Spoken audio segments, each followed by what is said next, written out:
지난 수주 동안 제자도가 무엇인지, 제자는 어떤 삶을 살아가야 되는 것인지, 또 주님을 따른다는 것이 무엇인지, 궁극적으로는 우리가 신앙인으로서, 믿음의 사람으로서 어떻게 믿음 생활을 할 것인지, 이런 주제로 지난 수주 동안 8월부터 설교를 했습니다.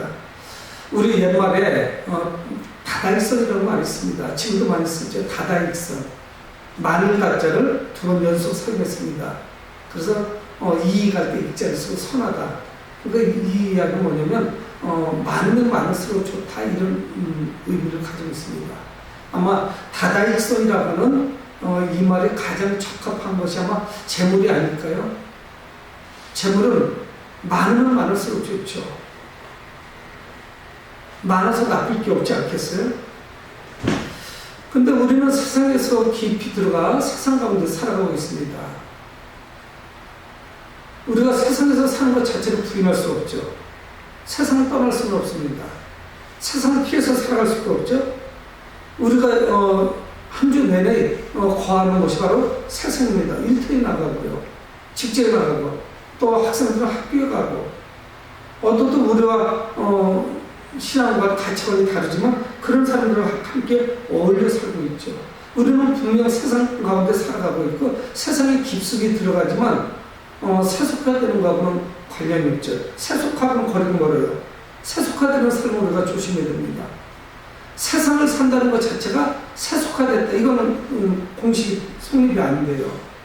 세상 가운데 살고 있지만 세상 문화가 나를 지배하고는 안 되죠. 우리는 세상 문화를 오히려 지배를 해야 되는 것입니다. 그래서 오늘 우리는 본문 말씀을 보면서 우리는 무엇을 가지고 하나님을 기쁘시게 될 것인가 하는 것을 묵상을 하게 됩니다.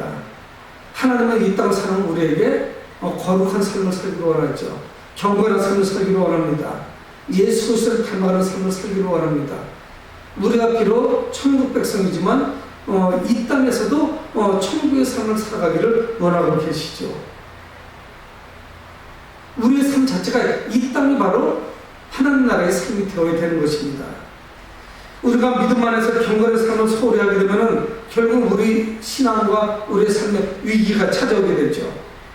여러분, 죽은 물고기는 그 물을 따라서 그저 하류로 흘러갈 수밖에 없습니다. 죽은 물고기는 절대로 상류를 향해서 그 물을 거슬러 올라갈 수가 없습니다. 그저 속절없이 떠내갈 뿐이에요. 우리도 마찬가지로 세상을 살면서 우리가 세속화된다 그러면 그냥 그 세속화 그 문화 가운데 그냥 흘러내려갈 수밖에 없습니다.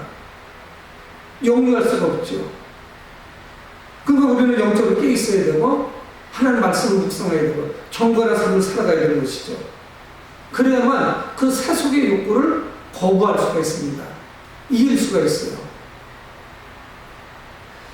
이 디모데는 영적으로 사도 바울에게는 아들과 같은 그런 존재입니다. 그래서 디모데에 대해서 특별히 그를 사랑하고 그에 대한 배려를 사도 바울의 그 서신들을 통해서 우리는 읽을 수가 있습니다. 특별히 이 디모데전서는 에베소 교회에서 목회하고 있는 이 디모데에게 목회 사역의 선배로서 또 영적인 아버지로서 또 그에게 권면을 해주고 있습니다.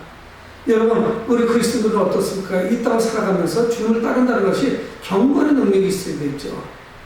근데 이 당시 그 에베소 교회는 디모데가 사도 바울을 통해서 편지를 받은 그때쯤에는 많은 혼란이 있었고 거짓 교사들이 교회에 들어옵니다. 그래서 사도 바울이 전한 복음, 또 에베소 교회에서 이 디모데가 설교하고 가르치고 있는 이 진리에 대한 것이 많이 훼손되는 이런 상황이었던 것 같아요. 그래서 오늘도 그 말씀을 하고 있습니다. 우리가 세속적 가치관을 소유하게 되면 주님을 온전히 섬길 수가 없죠. 그래서 지금도 우리는 3S다 뭐 이런 이야기도 하죠. 스포츠, 스크린, 또 그것도 뿐이고 막 음악도 있고 성적인 문제도 있죠. 3S라고 하는 거예요. 그것이 포함되어 있지만 많은 것들이 우리를 유혹하고 혼란스럽게 하고 있습니다. 그래서 이 디모데에게 말씀하고 있거든요. 3절에 누구든지 다른 교훈을 하며 바른 말 곧 우리 주 예수 그리스도 말씀과 경건에 관한 교훈을 따르지 아니하며, 우리가 교회 안에 있지만은 진리의 말씀만을 따른다고 볼 수가 없어요. 때로는 우리도 혼란스러워지고 세상 유혹에 그 세속화의 그 물결에 우리도 모르는 사이에 동승하게 됩니다. 그래서 어딘지 모르면서 정처 없이 떠내려가는 거죠.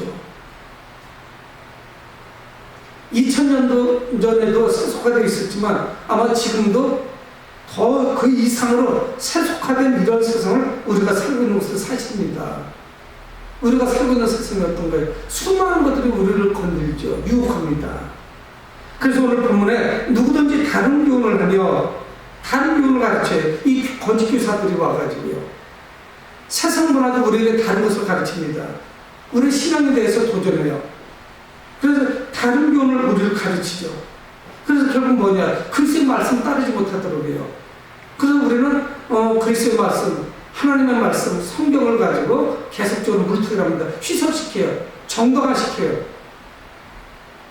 그래서 적당히 그 하나님의 말씀을 능력이 없도록 이렇게 우리가 말씀 만들어버렸죠. 그래서 경건에 관한 교훈도 따르지 못하도록 하죠. 그래서 우리 영적인 생활, 경건 생활을 망쳐버립니다. 디모데후서 3장 5절에 경건의 모양은 있으나 경건의 능력은 부인하니 이 같은 자들에게서 네가 돌아서라. 경건의 모양은 있어요. 얼마나 거룩해 보이는지 몰라요. 얼마나 믿음이 좋아 보이는지 몰라요. 근데 경건의 모양은 있지만 경건의 능력은 없습니다. 이 같은 사람들에게서 내가 돌아서라. 전혀 미래를 갖지 못해요. 여러분, 이 교회 안에도 얼마나 많은 세속화가 들어오고 있는지 몰라요. 그 물결이 이루 말할 수 없이 거세요. 거칠어요.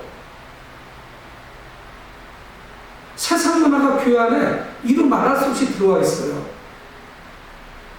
우선 총회도 마찬가지입니다. 노예 같은 것도 마찬가지예요. 무엇인가를 결정하는 기준이 하나님의 말씀이 안 되는 경우가 허다하게 많아요. 진리가 아닌 경우가 많아요. 세속화되어 있습니다. 효율성을 따지죠. 어떤 세상적인 가치를 따집니다. 근데 디모데후서 3장 5절에 사도 바울은 그런 자로부터 빨리 뒤돌아서라는 거예요. 물들기 전에. 아주 위험한 요소죠. 이 거짓 교사들이 들어와서 온전하게 하나님의 말씀으로 무장되어 있는 에베소 교회를 무너뜨리고 있습니다. 아가서에서 말씀하는 것 같이 포도원을 허무는 작은 여우가 있어요. 그래서 야금야금 허물어가고 있는 중이죠. 여러분, 우리가 하나님 말씀에 따라서 경건한 삶을 살아가지 않으면 언제든지 우리는 그 세상적인 유혹에 노출되어 있기 때문에 넘어질 수밖에 없습니다. 견딜 수가 없어요. 이길 수가 없다는 사실이에요. 그런데 오늘 4절에서 오늘 사도 바울 말씀합니다. 그는 교만하여 아무것도 알지 못하고 실상은 그는 아무것도 알고 있는 것이 없대요. 자기 혼자는 많이 알고 있는 것 같이 이야기하는데 알고 있는 게 없어요. 사입 이단들도 마찬가지예요. 어제는 보니까 우편함에 우리 옆에 있는 이단 신문을 갖다가 내려오다 보니까 우리 예배당 2층 앞에다 살며시 놓고 갔더라고요. 우편함도 아니고 이 안에 들어온 거 문 열어놨으니까. 그래서 그 문 앞에다 놓고 갔어요. 그래서 제가 그거를 찢어가지고 그 이단들이 갖다 차를 주차하는 곳에다 자주되는 곳에다 그냥 찢어서 거기다 놔봤어요. 이따 가서 확인을 해보려고 그래요. 여러분, 우리는 사이비 이단도 마찬가지고 세상 문화도 마찬가지고 어떤 교육 정책 모든 것들이 우리 그리스도인들이 경건한 신앙생활을 하는데 녹록치 않아요. 우리 아이들도 마찬가지예요. 그 세상 문화가 계속적으로 우리 자녀들에게 침범합니다. 하다못해 제가 저희 당연히 신학을 했으니까 미션 스쿨을 다니지 않았겠어요? 근데 이게 종합대학으로 되다 보니까 별 사람들이 다 있는 거예요. 아버지 뻘도 더 되죠. 저희들이. 그런데도 불구하고 이루 말할 수 있는 세상 문화가 대학 안에 들어와 있습니다. 이거 올바른 교훈이 아니에요. 자기만 아는 것 같이 이야기하는데 교만해서 그렇지 아무것도 알지 못해요. 자기는 무엇인가 아는 것 같이 이야기해요. 자신 능력을 과도하게 부풀렸어요. 이게 교만 아니겠어요? 능력이 없음에도 불구하고 자신을 있는 그대로 보여주는 것이 아니라 과도하게 부풀려요. 풍선같이 부풀어 있어요. 자기가 아주 중요하다는 것이에요. 나만 모든 것을 알고 있다고 교만을 떨어요. 근데 그들은 어떤 자들이냐? 아무것도 알지 못하고 변론과 언쟁을 좋아하는 자니 이로써 투기와 분쟁과 비방과 악한 생각이 나며 변론과 언쟁을 좋아해요. 말하기를 좋아해요. 따지기를 좋아해요. 성경 구절 몇 구절을 가지고서 그것이 성경 전체의 맥락이냐 오도합니다. 잘못 가르치고 있는 거예요. 그리고 우리는 훈련되어 있지 않기 때문에 하나님 말씀 묵상하고 또 훈련되지 않기 때문에 우리는 그것이 그런가 하고 미혹에 넘어가죠. 이것은 아무것도 아닙니다. 변론과 언쟁일 뿐이에요. 진리와도 거리가 멀고 그것은 헛소리에 지나지 않아요. 이런 자들이 들어와서 계속 교회를 침범하는 거예요. 교회를 유혹해요. 그리고 양을 빼앗아가는 거예요. 그뿐이 아닙니다. 5절 말씀한 것처럼 마음이 부패해지고 진리를 잃어버려 경건을 이익의 방도로 생각하는 자들의 다툼이 일어나는 자. 이들의 이제 본색이 드러나요. 뭐냐? 마음이 부패해져 있어요. 그래서 진리를 잃어버렸어요. 진리 자체 그 안에 없어요. 여러분, 우리가 어떻게 하나님을 믿는다고 하면서 하나님의 말씀을 알고 있다면 이렇게 살 수 있겠어요? 이것은 지도자인 디모데에게 주는 경각심일 뿐만이 아니라 그때 그 에베소교의 상황이기도 하고 우리 성도들도 이렇게 흘러갈 가능성이 높고 5055 세대의 목회자들도 역시 마찬가지고 성도들도 마찬가지입니다. 마음이 부패해지는 거예요. 진리를 잃어버렸어요. 하나님의 말씀을 온전히 알고 그렇게 빗나갈 수가 없어요. 탐욕스러울 수가 없어요. 인간의 욕망이 앞장설 수는 없는 거예요.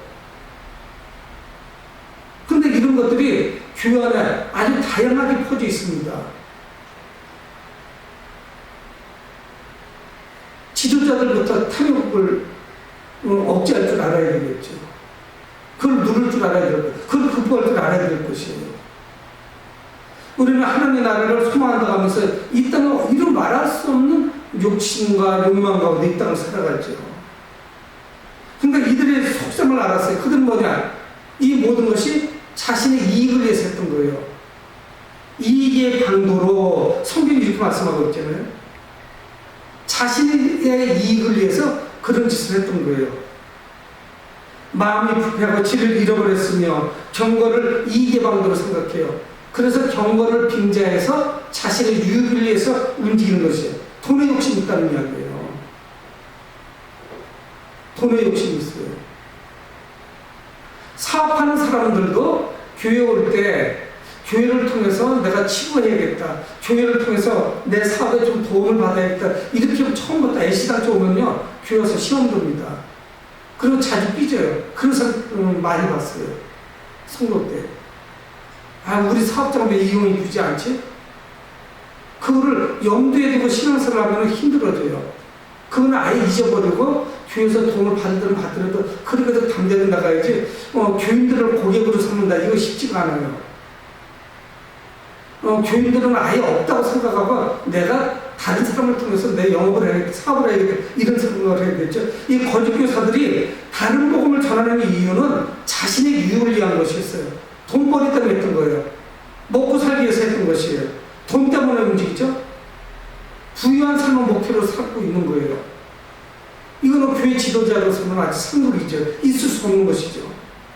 여러분, 우리들 자칫 잘못하면 주님을 따르기보다는 이 거짓 교사의 유혹에 넘어갑니다. 그래서 가치관이 바뀐 거예요. 세상 문화가 고스란히 들어와서 그 물질에 대한 가장 높은 가치를 부여하죠. 그래서 번번이 이 물질이, 재물이, 돈이 하나님의 자리를 밀어버립니다. 그리고 그 자리에 자기가 올라가서 있죠. 우리의 사역이 하나님과의 교회와 또 성도들에게 어떻게 유익이 될 것인가를 우리는 묵상해 봐야 돼요. 그것을 생각하셔야 돼요. 그러니까 우리가 그리스도를 따른다는 것이 무엇인지 그것을 알고 본질을 쫓아야 되죠. 교회 올 때 정말 아무런 사심이 없어야 돼요. 목사님들도 마찬가지예요. 그래서 늘 제가 제 자신을 챙기거나 내가 목회를 해가지고 치부하지 말아야겠다. 목회를 해가지고 재물을 축적하려고 하는 생각을 꿈도 꾸지 말아야겠다 하는 생각을 자주 합니다. 그런 환경도 아니지만 그러니까 치부의 수단이 되면 안 되죠. 부를 축적하는 수단이 되려면 목회를 하지 말고 사업을 해야 되지 않겠어요? 여러분, 우리 성도도 마찬가지입니다. 주님을 따른다는 것이 무엇인지를 우리는 정확하게 알아야 되죠. 그렇다면 우리 그리스도인들이 어떤 삶을 살아야 되는지를 사도 바울은 말씀하고 있습니다. 6절, 그러나 자족하는 마음이 있으면 그 마음이 급해지고 진리를 따르지 아니하고 경건하지도 아니하고 자신의 이익을 따르는 이런 삶을 살지 않을 수가 있다는 거예요. 그래서 오늘 6절에 말씀하겠습니다. 그러나 자족하는 마음이 있으면 경건은 큰 이익이 되느니라. 오늘 성경에 말씀하고 있죠. 자족하는 마음, 내가 스스로 만족하는 마음을 갖게 되면은 이걸 다 극복할 수가 있어요. 내 안에 이것이 있어야 되죠. 사도 바울은 종종 이 말씀을 해요. 자기 안에 자족하는 마음이 있다고. 그러니까 디모데에게도 권면하는 거예요. 또 에베소 교회 성도들에게도 권면하는 거예요. 자족하는 마음이 우리 가운데 있어야 돼요. 자족하는 마음이 사라지는 순간에 우리는 사속과의 물결을 풉니다. 그래서 어떤 유익을 쫓죠. 이익을 쫓아다녀요. 이 자족하는 마음을 가질 때 이 경건함 자체가 유익이 될 수가 있어요. 여러분, 우리 안에는 어떻습니까? 끊임없이 솟아나는 탐욕이 있어요. 이것으로는 경건한 삶을 살아가기 어렵습니다. 특히 지도자들은 더해요.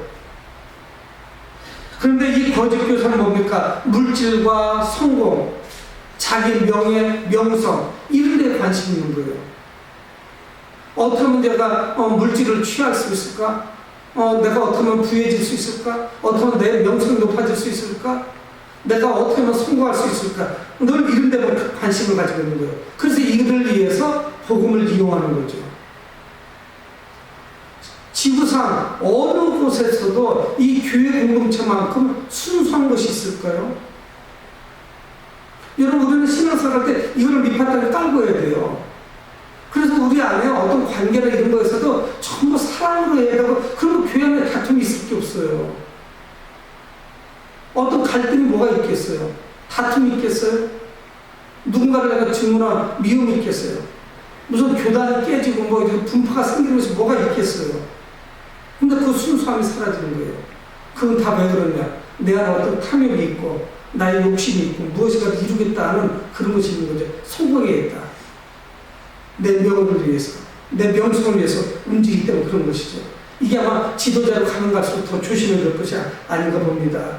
그러니까 그들은 주님을 따르면서 풍성해야만 그것이 하나님의 복이라고 생각합니다. 그것이 행복한 삶이라고 생각해요. 그들의 정신은 뭐냐? 부유하면 바로 뭐냐? 하나님 주신 축복. 여러분, 이거 굉장히 위험해요. 내가 부유해진 것은 바로 하나님이 나를 축복해서 그렇다. 이거 위험해요. 물론 그런 경우도 있지만, 그럼 가난한 사람은 하나님이 저주한 거예요? 축복하시지 않은 거예요? 이런 이분법적인 사고는 굉장히 위험해요. 이걸 우리는 기복진앙이라고 해요. 근데 자꾸 우리는 이걸 가르쳐요. 부유하게 살까? 그거 봐요. 하나님이 당신을 축복하셨어요. 물론 축복한 거예요. 근데 조심하셔야 돼요. 이런 언어를 사용할 때는.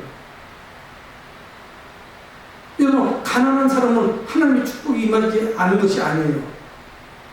여전히 하나님은 사랑하세요. 물질이 좀 있는 사람이 있고 없는 사람이 있고 그 차이일 뿐이에요. 그래서 교회에서도 자꾸 이런 분위기를 조장하는 거예요. 그럼 그게 잘못된 것이죠. 여러분, 경건한 삶이 무엇입니까? 불확실한 물질, 불확실한 돈에 어떤 소망 갖지 않아요. 경건한 삶이 그 물질에 의해서 좌우되지 않습니다.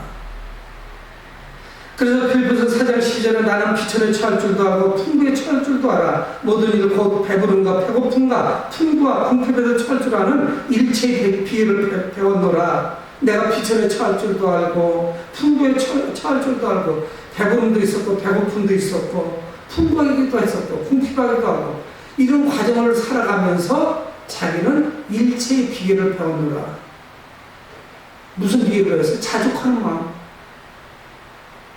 내가 조금 여유가 생겼다고 해서 교만할 것도 없고 내가 좀 어렵고 가난하다고 해서 기죽을 것도 없고 창피할 것도 없어요. 자존심 상할 것도 없어요. 그런 많이 있는 사람을 부러워할 것도 없어요. 기죽을 일이 하나도 없죠. 내가 내 안에 자족하는 마음이 있으면 이런 것들을 다 경험하고 나니까 내가 하나의 비결을 배웠어요. 뭐를 통해서? 주님을 통해서 하나의 비결을 배웠는데 그건 뭐냐? 이런 것 때문에 내가 흔들릴 이유가 하나도 없구나. 왜? 이거는 영원하지 않은 것이니까. 불안정한 것이니까. 흔들리는 거예요. 부유하게 살다가 뭐 어려움을 겪을 수도 있고, 어렵게 살다가 부유해질 수도 있죠. 그것이 내 삶을 인도할 수가 없어요. 여러분, 우리는 이것을 잘 기억을 해야 됩니다. 물질의 많고 적음, 이거를 우리는 초월해서 언제나 자족하는 삶을 살아가야 될 것을 말씀하죠. 그래서 그 이유에 대해서 바울 선생은 말씀하고 있습니다. 7절에 우리가 세상에 아무것도 가지고 온 것이 없음에 또한 아무것도 가지고 가지 못하리니. 여러분, 우리는 아무것도 가지고 온 게 없어요. 그래서 적신으로 왔다 밝은 손으로 왔어요. 실은 악기 하나 걸지도 않고 아기로 태어났더만 이 세상을 떠날 때도 그냥 빈몸으로 가는 거예요. 그래서 외국 속담에 그런 말이 있잖아요. 수위에는 주머니가 없다. 뭐 챙겨갈 게 있어야지. 하나도 소용없는데 주머니가 뭐 필요해? 지갑이 뭐가 필요해? 가방도 필요가 아무것도 필요가 없는 거예요. 우리가 그냥 빈손으로 왔다 그냥 가는 거예요. 근데 이상하죠? 이 땅 살면서 우리는 거기에 집중한단 말이에요. 물론 그것 때문에 오는 유익도 많죠. 그것 때문에 오는 편리함도 많아요. 세상에 아무것도 가지고 온 것이 없었고 아무것도 가지지 못하고 이 세상을 떠나게 됩니다. 근데 거기에 집중하는 거예요. 이게 뭐냐? 세속화죠. 우리의 어떤 욕구예요. 욕망이에요. 이것이 우리를 지배하는 것이죠. 여러분, 우리가 가지고 있는 것 중에 가져갈 수 있는 뭐가 있겠어요? 아무것도 못 가져가죠. 주고 싶어도 못 가져가고 못 줄 수도 없죠. 그러면 우리는 8절 말씀하지 우리가 먹을 것과 입을 것이 있은즉 족한 줄로 알 것이니라. 여러분, 우리가 먹을 것이 있고 입을 것이 있으니까 그걸로 통해서 족하게 여겨야죠. 굶고 있는 것이 아니라면. 막상 굶고 있다고 해도 우리는 이런 믿음을 가지고 있어야 돼요. 먹을 것이 있고 마실 것이 있은 줄 족한 줄 알아라. 그것만으로도 감사할 수 있죠.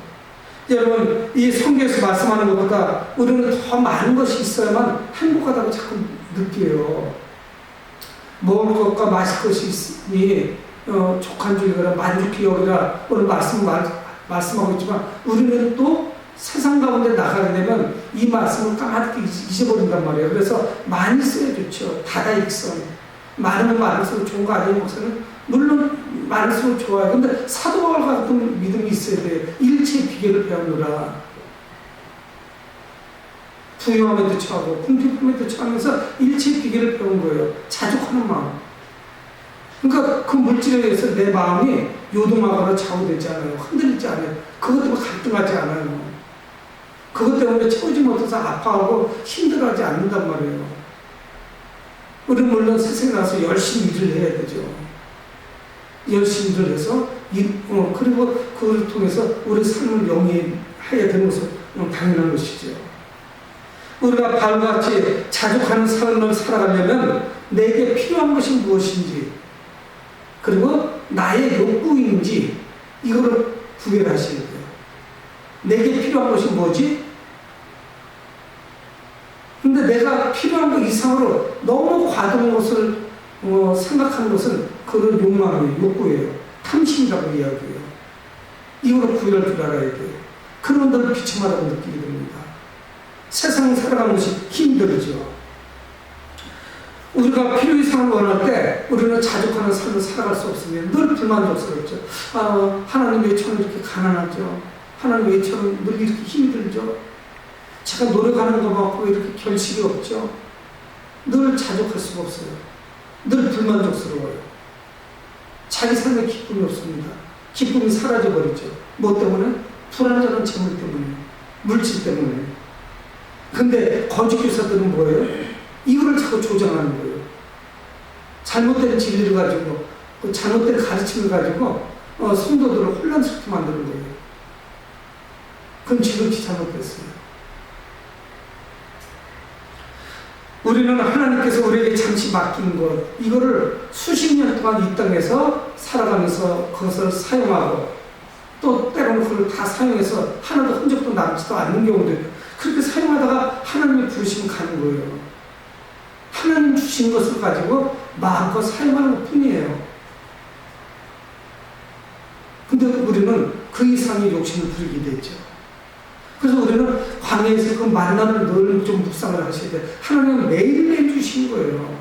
안식 전날만 이틀치 양식을 만나를 주신단 말이에요. 매일매일 하나님을 바라보면서 하나님을 신뢰하는 법을 배우게 되고 하나님이 분명히 공급해 주신다는 믿음 가운데 하루하루 살아갈 수 있죠. 더 이상의 욕심이 필요 없는 거예요.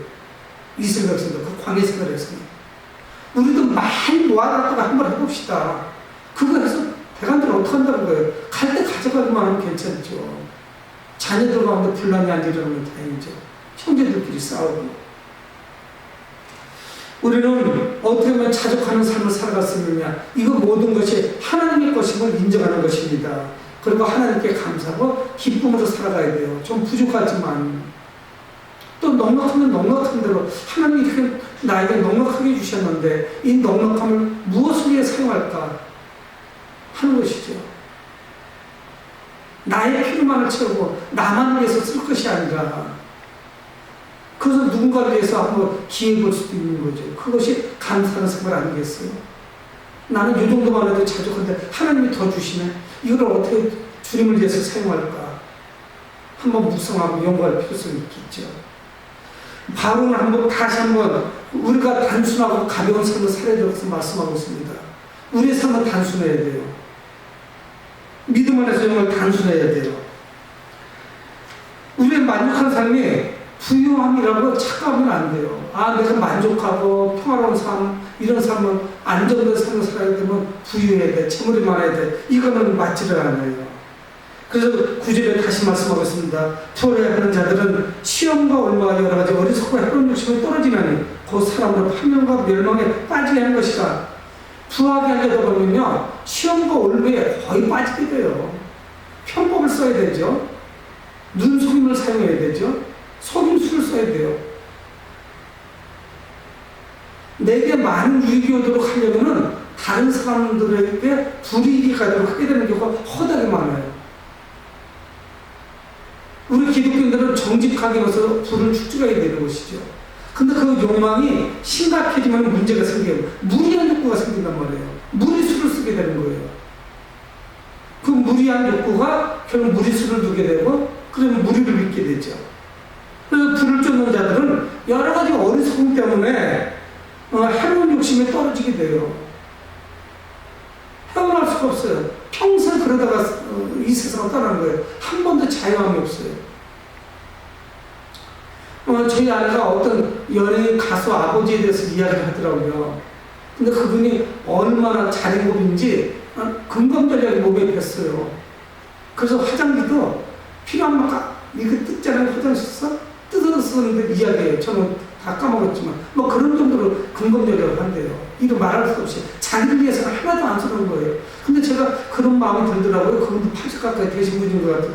그러면은 금검전략하는 이유가 뭐예요? 있는 것을 좀 쓰고 금검전략을 좀 적당히 하는 것이 편할 수도 있잖아요. 주변 사람들 숨 막히죠. 그렇게 금검전략이 심하면. 그럼 많이 모아뒀다. 과거에 고생스럽게 살은 것 때문에 그렇게 하겠지만 존경스럽기는 하죠. 근데 그 다음이 중요하잖아요. 금검전략, 불필요한 거는 금검전략하고 필요한 데는 그래도 좀 써야지. 그거마저도 안 되면 그게 무슨 소용이 있겠어요. 정말 그렇게 되면 자린고비에 지나지 않죠. 해로운 욕심에 떨어지게 돼요.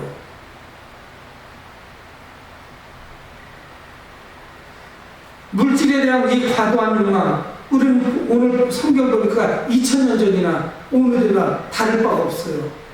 오히려 지금 더 심각해졌을 거예요. 눈으로 보면서 사고 싶은 것이 얼마나 많은지 몰라요. 좋은 게 얼마나 많은지 몰라요. 2000년 전에는 물질문명이 그렇게 발달되어 있지 않죠. 지금은 돈이 많은 거와 없는 거하고 차별이 심해요. 물건을 사도 고급하고 저가품하고는 질의 차이가 엄청 크단 말이에요. 그래서 사람들이 명품을 찾는 거 아니겠어요? 근데 결국 이런 사람들은 오늘 성경 말씀하고 있는 거예요. 파멸과 멸망에 빠지게 된다. 과도한 욕심, 이런 것 때문에 범죄가 생기지 않겠어요. 계층 간의 갈등이 생기죠. 나눔이 없죠. 어려운 사람들을 불만 가운데 살아가게 되고, 과도하게 돈을 사랑하는 것이 결국 뭐가 되느냐? 10절은 말씀하고 있어요. 돈을 사랑함이 일만하게 뿌리가 된다. 성경이 이렇게 말씀하고 있습니다. 돈을 사랑함이 일만하게 뿌리래요. 아니, 여러분, 그렇다고 돈 때문에 좀 죄의식을 느낀다든가 괴로워할 필요는 없어요. 여러분, 돈이 일만하게 뿌리가 된다고 하나님의 말씀하지 않습니다. 돈이 일만하게 뿌리가 아니라 돈을 사랑하는 것이 일만하게 뿌리가 된다는 거예요. 성경은 그걸 말씀하고 있어요. 과도하게 돈을 사랑하는 것, 이것이 일만하게 뿌리가 되는 것이죠. 돈이 나를 지배하는 거예요. 돈을 사랑한다는 것은 무엇이냐? 돈 때문에 물러를 가르지 않아요. 돈을 위해서 자신의 생명을 걸어요. 자신 희생시켜버려요. 돈이 나를 위해서 희생돼야지, 돈 때문에 내가 희생되면 되겠어요? 그건 건강하지 못한 자아를 가지고 있는 거죠. 열심히 일하는 거하고 이건 달라요. 돈 때문에 아무것도 못하는 거예요. 자기를 그냥 끊임없이 구속하고 그 돈 밑에 굴복시키는 거예요. 그래서 자유함이 없죠. 총대 말씀 그 연예인 아버지같이 자기는 한 푼도 못 쓰는 거예요. 그래서 이 땅 떠나면 무슨 유익이 있어요? 자식들한테만 다 돌아간 거지. 나는 한 푼도 못 썼는데. 자녀들도 살 만큼 잘 살고 있는데 그건 좀 과도한 거죠. 부인하고 어디 여행도 좀 가고 즐길 줄도 알아야죠. 이 과도하게 돈을 사랑하게 되면 결국은 미움을 받아서 믿음에서 떠나게 됩니다. 그리고 많은 근심이 들어와요. 여러분, 우리는 이런 사람들 많이 봤잖아요. 돈을 사랑하다가 결국은 믿음에서 떠나버렸어요. 지난 2000년 동안의 통계는 없지만 얼마나 많은 사람들이 돈을 사랑해서 교회를 떠났겠어요. 부지기수죠. 얼마나 많은 사람들이 돈을 사랑하다가 하나님을 떠나갔겠어요. 돈 때문에 세상에 뺏기버렸어요, 성도를. 이런 경우가 얼마나 많습니까? 하나님과 물질, 두 주인은 우리는 동시에 섬길 수가 없습니다. 많이 가지려고 하는 욕심, 부해지려고 하는 욕심, 과도한 욕심, 이것이 결국은 어떻게 되느냐? 내 영혼을 죽이게 되죠. 오늘 사도 바울은 디모데에게 이걸 고민하고 있습니다. 돈을 사랑하지 마라. 돈을 사랑하는 것은 일만하게 뿌리가 된다. 돈이 일만하게 뿌리가 되는 것이 아니면 우리는 알아야 됩니다. 돈을 사랑하는 것. 그러면 우리가 건강한 삶을 살아가려면 하나님이 주신 것을 감사할 줄 알아야 돼요. 사도 바울의 고백과 같이 자족할 줄 알아야 돼요. 그것이 궁핍하든 부유하든 맛있고 먹을 것이 있으니까 족한 줄 알아야 되는 거죠. 하나님이 주신 것에 감사하고 작은 것이지만 기뻐하고 하나님께 영광을 드리고 나와 다른 사람을 비교하지 않고 이웃 사람하고 비교하면 안 되죠. 그럼 내가 힘이 들어요. 다른 이들과 비교하지 않고 하나님만을 사랑하는 것, 이런 신앙을 가져야 되는 것이죠. 여러분, 오늘 성경을 기록한 이 사도 바울은 그의 삶에서 자족하는 삶을 배운 사람입니다. 그걸 터득했어요. 그리고 자족하는 삶을 살아가고 있습니다. 그래서 그 어떤 상황에서도 그는 불편하지 않아요. 그것이 아무것도 아니라는 것을 그는 알고 있어요. 그 세상 문화가 자기를 지배하지 못한다는 것을 알고 있어요. 그것 때문에 자기가 굴복하지 않는다는 걸 스스로 잘 알아요. 그러니까 힘들어하지 않습니다. 우리가 이 땅 살면서 하나님 나라의 삶을 살아가는 길은 하나님께서 주신 것에 자족해야 돼요. 스스로 만족해야 돼요. 때론 조금 불편할 때도 있을 수 있어요. 그래서 우리는 그걸 능히 극복할 수 있는 그런 힘이 있습니다. 경건의 삶을 육신의 삶과 바꾸지 마십시오. 육신의 삶은요, 한정되어 있어요. 유한해요. 80, 90, 100살 그 이상 살 수 있겠어요? 어떻게 그 유한한 삶, 그 삶하고 경건의 삶을 맞바꿀 수 있겠어요? 오늘 성경에서 나온 말씀같이 우리는 우리의 삶에서 말씀과 경건의 삶을 살아가야 됩니다. 일만하게 뿌리가 되면 돈을 사랑하는 마음을 지배할 줄 알아야 돼요. 통제할 수 있어야 돼요. 믿음으로 감당할 수 있어야 돼요. 그러면 우리는 돈에 지배를 받는 것이 아니라 그것을 지배할 수가 있어요. 오늘 성경과 말씀같이 여러분 하나님께서 주신 것을 감사하고 자족할 줄 아는 여러분 되기를 주의 이름으로 축원을 드립니다. 고마우신 아버지 하나님 은혜를 감사합니다. 늘